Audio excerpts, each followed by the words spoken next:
मुझे ऐसा कोई गुरूर नहीं है कि मेरी जिंदगी सबके लिए मिसाल बनेगी, मगर ये हो सकता है कि कोई मायूस बच्चा किसी गुमनाम सी जगह से ताल्लुक रखता हो, वो ये पढ़े और उसे हौसला मिले, वो ये पढ़े और उसकी उम्मीद रोशन हो जाए। हो सकता है ये कुछ बच्चों को नाउम्मीदी से बाहर ले आए और जिसे वो मजबूरी समझते हैं वो उन्हें मजबूरी ना लगे। ये कुछ लाइनें लिखी थी भारत रत्न डॉक्टर एपीजे अब्दुल कलाम ने। दोस्तों, आज के इस वीडियो में मैं आपको कलाम साहब के वो किस्से सुनाने वाला हूं जिन्हें सुनकर आपके सोचने समझने का तरीका बदल जाएगा और आप अपने अंदर एक नई एनर्जी फील करोगे। So let's start the video. दोस्तों, आपको पता है कलाम साहब ने शादी क्यों नहीं की? इसका सिर्फ एक रीजन था और वो रीजन यह था कि कलाम साहब सबसे ज्यादा अपने काम से प्यार करते थे। जिस दिन उनकी सगाई होनी थी उस दिन भी वो अपने काम में इतना बिजी थे कि अपनी सगाई तक भूल गए और उस दिन उन्होंने शादी ना करने का फैसला किया। उन्होंने एक इंटरव्यू में कहा था कि इंसान शादी और बच्चे अपनी सेल्फिशनेस के लिए करता है और मैं सेल्फिश नहीं होना चाहता।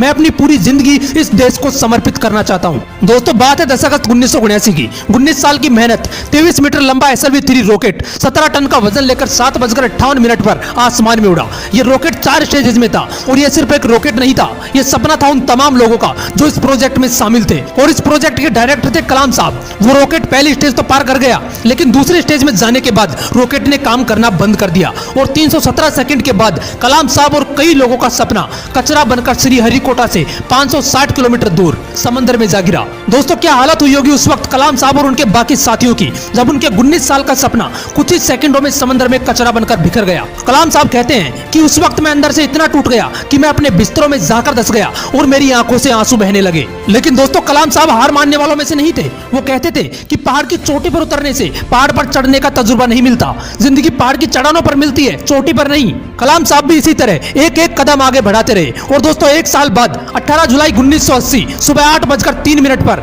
हिंदुस्तान का पहला सैटेलाइट रोहिणी अंतरिक्ष की ओर निकल पड़ा और अगले 2 मिनट के अंदर रोहिणी सैटेलाइट अंतरिक्ष में था। कलाम साहब ने लिखा है कि उन्होंने उस दिन अपनी जिंदगी के सबसे अहम अल्फाज अदा किए क्योंकि उस दिन उनके 20 साल की मेहनत अंतरिक्ष में थी। दोस्तों, उस दिन हमारा देश उन मुल्कों में शामिल हो गया जिनके पास खुद का सैटेलाइट लॉन्च करने की ताकत थी। ये सब हो पाया एक इंसान के मेहनत की बदौलत। दोस्तों, जब कलाम साहब को राष्ट्रपति चुना गया तो उनके स्वागत के लिए जोरों शोरों से तैयारियां की गई। राष्ट्रपति भवन को बहुत ही खूबसूरत तरीके से सजाया गया, लेकिन ये बहुत कम लोग जानते हैं कि जब कलाम साहब वहां पहुंचे तो वो सिर्फ 2 सूटकेस लेकर पहुंचे।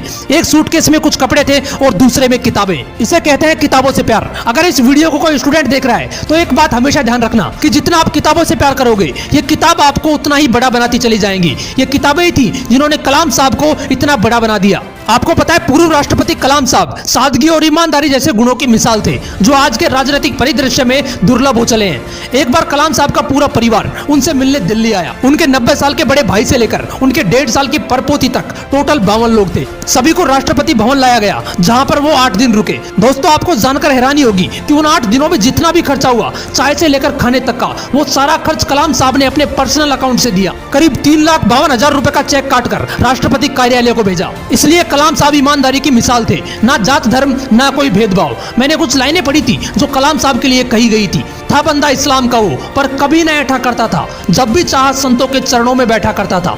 दोस्तों, कलाम साहब ने कुछ बातें कही थी जो हर व्यक्ति को अपने जीवन में उतारनी चाहिए। उन्होंने कहा था कि कोई शख्स कितना भी छोटा क्यों ना हो, उसे हौसला नहीं छोड़ना चाहिए। मुश्किलें जिंदगी का हिस्सा हैं और तकलीफें कामयाबी की सच्चाइयां। खुदा ने यह वादा तो नहीं किया कि आसमान हमेशा नीला ही रहेगा, जिंदगी भर फूलों से भरी राहें मिलेंगी।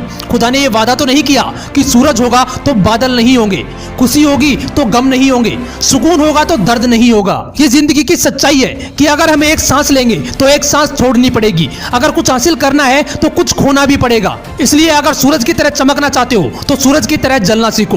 दोस्तों, कलाम साहब ने तो कर दिखाया, तभी तो आज भी हम कलाम साहब के बारे में बात कर रहे हैं। अगर आपके भी है कुछ ऐसे ही सपने तो उनके लिए आज ही चलना और जलना शुरू कर देना और अपने हौसलों को उड़ान देने के लिए मोटिवेशनल विंग्स को जरूर सब्सक्राइब कर लेना।